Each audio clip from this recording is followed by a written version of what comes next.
Suñu Presse à la présentation, Mam Anta Diamé. Bonjour, des sujets se reportant à la santé et l'exhumation des assises nationales à la veille de l'élection présidentielle sont au menu des quotidiens de ce lundi. En santé, Walf Quotidien s'intéresse aux opérations cardio-pédiatriques et signale que plus de 1000 enfants malades sont sur la liste d'attente au centre cardio-pédiatrique Cuamo de l'hôpital Fan. Beaucoup d'enfants atteints de maladies cardiaques attendent de subir une intervention chirurgicale. Mais dans cette structure sanitaire, on ne peut plus dépasser 2 opérations par jour. Du coup, c'est plus de 1000 patients qui attendent que l'État se précipite sur leur sort, écrit le journal Walf Quotidien.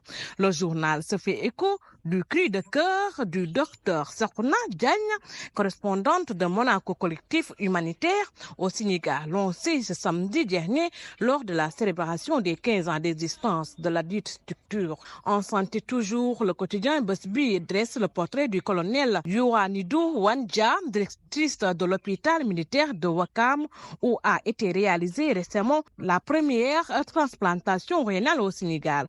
Prouesse clinique indiscutable dans un pays où près de 750 000 patients souffrent d'insuffisance rénale. La réussite d'une telle opération plus que salvatrice rime désormais avec le nom de ce médecin colonel, estime le journal qui écrit la première transplantation rénale effectuée au Sénégal, la sortie de l'ombre de la grande muette. Directrice de l'hôpital militaire de Wakam, colonel Wan, gynécologue obstétricienne, la cinquantaine et aussi une mère de famille exemplaire. Le quotidien souligne que la cinquantenaire, visage affable, la dame Wan, née à Saint-Louis, aurait pu suivre les traces de son papa, Amadou Tidjane Wan, et devenir ingénieur agronome, ou bien toujours, comme ce dernier, aller à la quête des suffrages de sa communauté pour devenir maire. Mais n'empêche, l'édile d'alors de la commune de Canel, son père directeur général de la Sodragie aussi à l'époque, ne ménagera aucun soutien pour voir sa fille arpenter les endurantes marches du succès.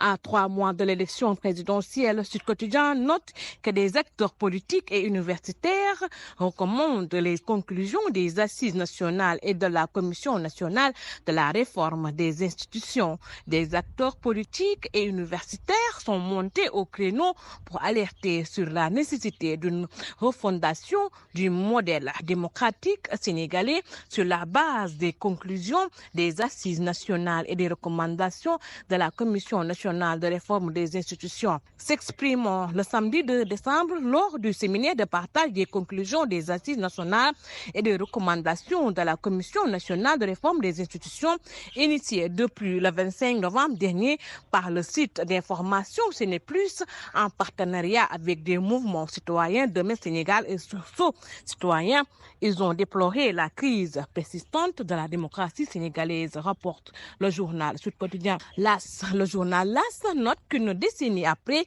la société civile veut replacer les conclusions des assises nationales au sein des débats politiques en perspective de l'élection présidentielle de février 2024. Remettre les assises nationales au cœur de la réflexion autour de l'élection présidentielle, c'est le souhait de la société civile. À cet effet, elle a organisé samedi dernier une conférence publique avec la participation de quelques candidats à l'élection présidentielle. Parmi eux, Aminata Touré, Mamadou Lamine Diallo, Cheikh Tidiane Dièye, Cheikh Bamba Dièye, Cheikh Tidiane Gadio, écrit le journal. La publication ajoute à la table de discussion modérée par l'ancien procureur Dior Fall Sow. Il y avait l'ancien premier ministre Mamadou Lamine Loum, l'historienne Pendombo, le sociologue Moussa Mbaye, le syndicaliste Mamadou Ndoye. Ensemble, ils se sont interrogés sur l'appropriation des assises nationales et des travaux de la Commission nationale pour la réforme des institutions. Dans les conclusions des débats, les acteurs de la société civile ont estimé qu'il faut réactualiser le texte des Assises nationales. Le Soleil rapporte que le Premier ministre a inauguré dimanche la maison des associations et la maison de la femme à Guédiawaye en banlieue de Dakar. Dans le cadre du programme de modernisation des villes, le département de Guédiawaye bénéficie désormais de deux importantes structures, la maison des associations et la maison de la femme. Elle devrait booster la vie associative tout en promouvant les activités des femmes, souligne Le Soleil. Bonne lecture et bonne journée. Suñu Presse vous a été offert par l'Agence sénégalaise de la reforestation et de la Grande Muraille Verte.